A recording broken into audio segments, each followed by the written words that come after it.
In the last video, I showcased a bunch of amber collectibles that are the most wanted by the amber collectors.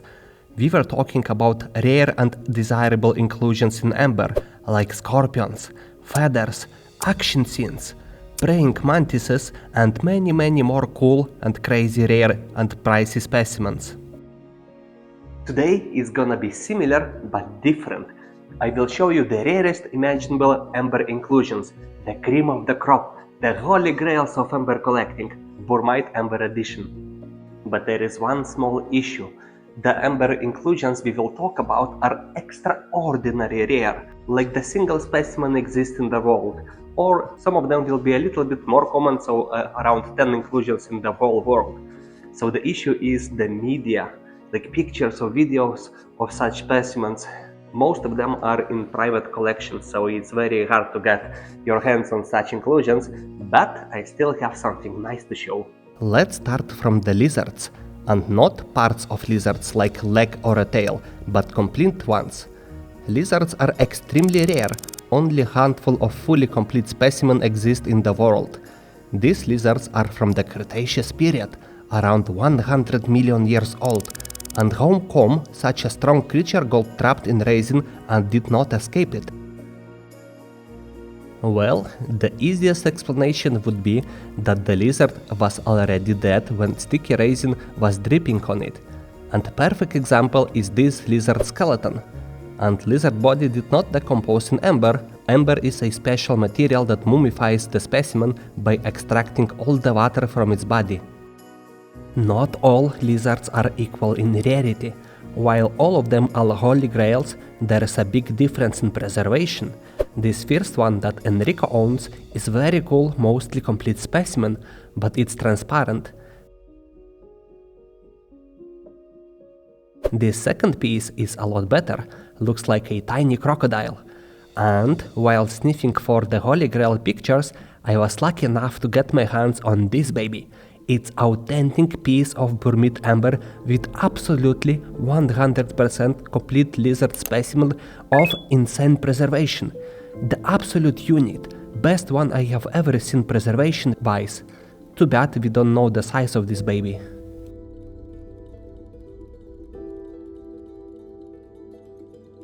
Next in line are frogs. Even more rare than the lizards. Less than 10 specimens exist in the world, and why is that? Frogs are amphibians, and they live near the water, and most of their life they spend in the water itself, so that's a rather unlikely place where the resin trap could catch its prey, and yet it still did happen. There is a theory that some of these frogs are the tree frogs, that lives in the small puddles on the trees. Even museums are jealous of the frog specimens in amber. Vertebrate specimens are cool, no doubt about that. But not only vertebrates are extremely rare, and one other animal that is very extremely rare in amber are ostracods. Ostracods are super tiny shrimp-like crustaceans that lives in the water. And yep, that's the exact reason why they are super rare to find in amber. And yet, as unlikely as it is, on a very rare occasion, they did got in the resin too. The body of an ostracod is encased by a carapace originating from the head region. Size of ostracods varies from 0.2 mm to 3 cm.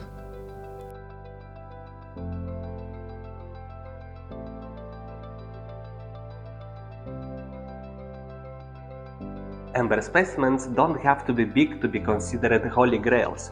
What counts to be holy grail is the rarity, like super tiny ostracods. But other inclusion we will talk about is not tiny, it's microscopic. Tardigrades, also known as the water bears, are the microcosmos dwellers that usually measure between 0.1 to 0.5 mm. Tardigrades fossils are very rare in general because of their tiny size. In Burmese amber, only 4 specimens are documented to exist, which makes them the holy grails.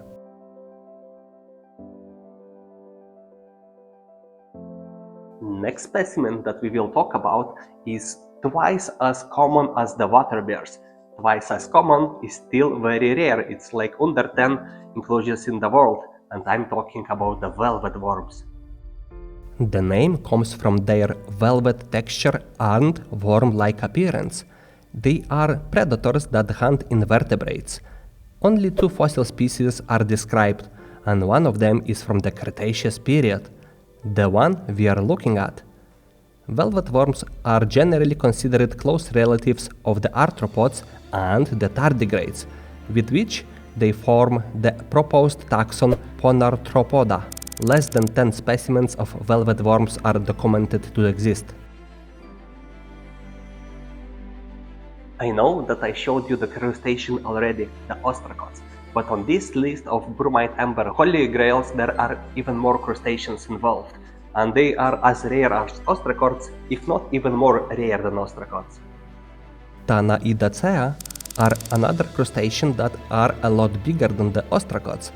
Adults measure from 2 to 5 millimeters, and if in ostracods we only see the carapace from the head preserved, these buggers are nicely preserved in all its glory. Most of the species are marine, but a handful are also found in the freshwater. I'm not sure how many specimens officially exist, but this one is the first Tanaidacea specimen I saw in amber. Before this picture I had no idea they could be found in amber. And to finish the crustaceans in amber, we have the last one, and the biggest one, the delicacy in the modern world, the shrimp. In comparison to the previous crustaceans, I knew that the shrimps were found in amber, but I haven't seen any pictures of them. Only few specimens were ever found.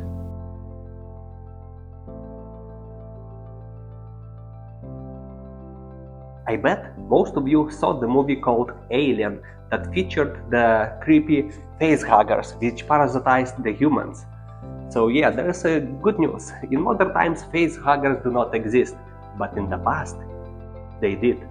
Here it is, the facehuggers from the planet Earth. And yeah, I'm kidding of course. This is an extinct arachnid called Hirerarachni yingi, some sort of spider predecessor, but the resemblance to the facehuggers are uncanny, right? One of the coolest arachnids that I ever saw. They can be found exclusively in Burmite Amber and are extremely rare. I literally saw only few specimens. There are most likely more than 10 of them discovered, but probably less than 100. Burmese amber is dated to be between 95 and 110 million years old, so it's the time when the dinosaurs ruled the earth, and yet we haven't found any dinosaurs in amber, right? I'm not talking about something impossible, like huge raptors, but tiny dinosaurs, size of tiny lizard, should be possible, maybe? And yet there is none. But there is an insane find in Burmese amber that do belong to the dinosaur. The tip of a fuzzy young dino's tail with fluffy feathers encased in amber. Not the whole dinosaur, but it's extremely freaking cool. The owner of the tail was identified as juvenile Coelurosaur, the creature closely related to birds. We've got a paleo reconstruction of the animal that displays how the tip of the tail could get into the amber. And this is a close-up of the tiny feathers on the tail. Dinosaur tail in amber. How cool is that? But it's still just a tail, right? Of course, I'm kidding, it's extremely cool. But the next specimen that belongs to the avian dinosaur does have the feathers, claws and partial skull preserved. And avian dinosaurs, as we know, are the birds. And it's not just a bird. It's one of the earliest species of birds. In the Cretaceous period, birds still had teeth. This specific bird is a juvenile, very tiny in size. Most likely it wasn't able to fly yet. So one of the possibilities how it got trapped in amber is that it fell off from its nest and got injured, and the rest is history. Single specimen like this exist in the whole world. Other birds are partial fossils like single bird claw or more commonly the feathers.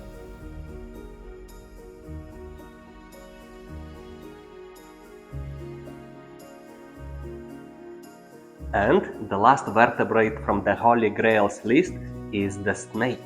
with quite good preservation on the scales.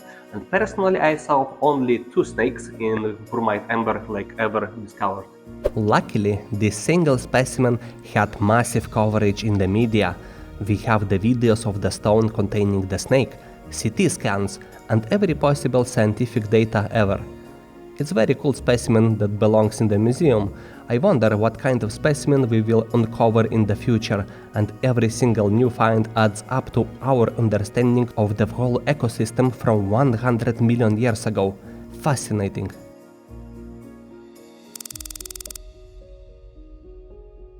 Only 2 specimens remains on my list, and both of them are aquatic. And the second to last specimen is the crab called Cretapsara antanata. I did cover this super cute crab in the past already, but it's only natural that this tiny crab is on the Holy Grails list.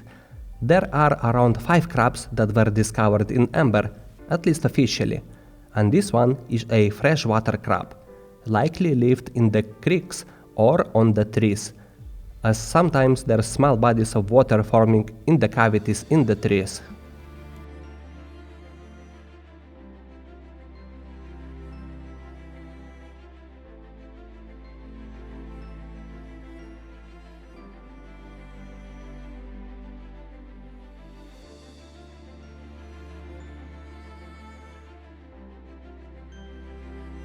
If you are one of my subscribers, you know that I like fossils in general, not just amber fossils but rock fossils. So I do go to the quarries with a hammer and look for concretions to split them up, and one of the most wanted prizes are the ammonites. Yes, the ammonites. They have very beautiful and unique shells with the suture lines and internal chambers. And the ammonites are also discovered in Burmite Amber, extremely rare finds, and yet here they are. Absolutely fascinating stuff, especially for me, to see the same fossil preserved in rock and in amber. But ammonites are marine animals, the saltwater animals. How could they get in the amber? At first I was thinking that maybe some trees are very close to the beach, and that's how the resin could get its hold onto the marine animals. But scientists have a new theory that are the most likely solution: the floods. If there is a big storm, or let's say a tsunami, bunch of marine animals, seashells and ammonites could be washed out far into the tropical forest, and the rest is self-explanatory.